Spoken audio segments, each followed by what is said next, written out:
Bulletin की बाकायदा शुरुआत कंदासीं अहम ख़बर से। क़ौमी असेंबली की स्टैंडिंग कमेटी इलेक्शन एक्ट तरमीमी बिल मंजूर करे वरितो आहे। क़ौमी असेंबली की पार्लिमानी मामलन बाबत स्टैंडिंग कमेटी जो इजलास थियो। इजलास में बिल ते वोटिंग थी। बिल की हिमायत में 8 ऐं मुखालफत में 4 वोट आया।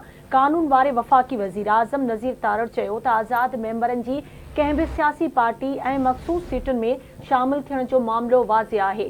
पीटीआई अगवान अली मोहम्मद खान चयो त ही प्राइवेट बिल आहे। कानून वारो वज़ीर हिन ते वकालत न करे जंहिं बिल पेश कयो उन खे तशरीह करणु घुर्जे।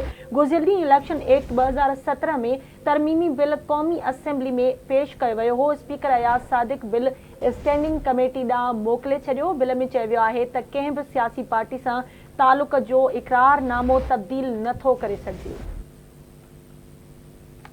क़ौमी असेंबली की स्टैंडिंग कमेटी इलेक्शन एक्ट तरमीमी बिल मंजूर करे वरितो। क़ौमी असेंबली की पार्लिमानी मामलन बाबत स्टैंडिंग कमेटी जो इजलास थियो। इजलास में बिल ते वोटिंग थी। बिल की हिमायत में 8 ऐं मुखालफत में 4 वोट आया। कानून वारे वफ़ाक़ी वज़ीर आज़म नज़ीर तारड़ चयो त आज़ाद मेंबरन जी कंहिं बि सियासी पार्टी में मखसूस सीटुन में शामिल थियण जो मामलो वाज़े आहे। पीटीआई अगवान अली मोहम्मद खान चयो त ही प्राइवेट बिल आहे।